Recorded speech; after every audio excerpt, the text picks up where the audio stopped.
Bonjour à tous et bienvenue dans cette nouvelle vidéo dans laquelle je vais résoudre quelques problèmes tactiques sur la chess. On commence tout de suite par un facile où les noirs viennent de jouer G6.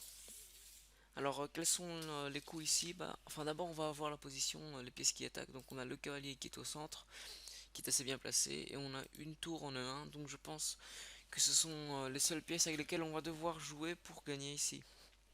On voit tout de suite que le roi est sur la colonne de ma tour et qu'il pourrait donc y avoir des échecs sans que le pion puisse prendre puisqu'il serait cloué par ma tour. On va analyser tout de suite. Donc cavalier D6 par exemple, échec. Le roi est forcé de venir en D8. Et puis on a une simple fourchette en F7. Allez, on y va. Je pense que c'est ça. Échec, le roi vient en D7. Et puis on va tout simplement prendre en F7 pour finalement venir prendre la tour en H8. Maintenant on passe à un problème normal. Alors ce problème est très intéressant, je trouve, puisque en fait là, nous allons faire, je pense que ça s'appelle un mat déviation. Non, pas déviation, mais on va l'attirer sur une case de telle sorte qu'ensuite il y a un mat en deux, ou un mat tout simplement assez simple. Dans cette position, d'abord, avant de vous expliquer ce que le principe de, on va dire, de l'attraction du roi sur une case, on voit que les blancs possèdent une colonne H ouverte. Ils ont un cavalier en jeu qui pourrait éventuellement essayer de venir à l'attaque, et une dame qui est aussi bien placée. Le seul problème, c'est que les blancs ne pourront pas faire, ne pourraient pas jouer de bons coups de la dame puisque les noirs sont aussi en train de menacer F2. Alors, je vais vous montrer tout de suite l'attraction que l'on va faire au roi noir. Donc, on va faire tour H8 échec. Les noirs sont obligés de venir prendre la tour.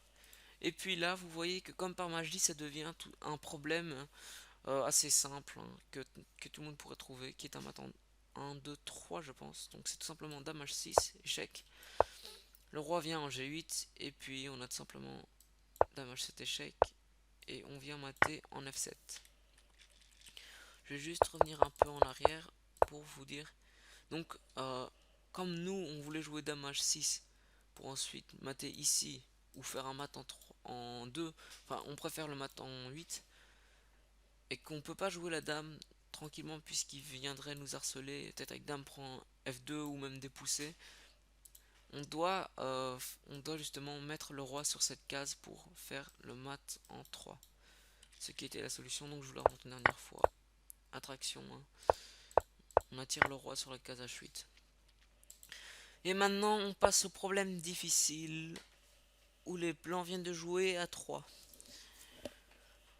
Ce que j'aime dans cette position, c'est qu'en fait, franchement, si on me joue ça dans une partie, je vois pas tout de suite que j'ai un avantage ou que je peux obtenir un avantage.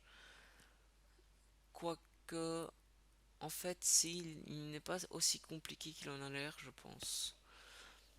Alors, le premier coup, ce serait D prend E. Les blancs n'ont pas le prendre de prendre en B4 puisqu'on prend la dame tout de suite. Donc, le cavalier blanc ne peut non plus prendre puisqu'il est cloué.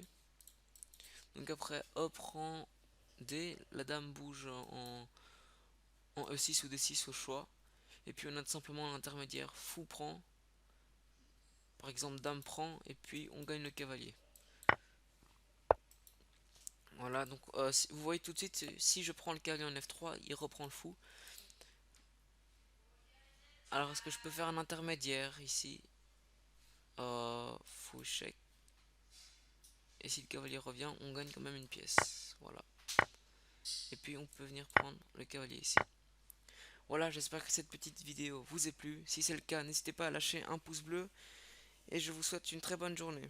Salut!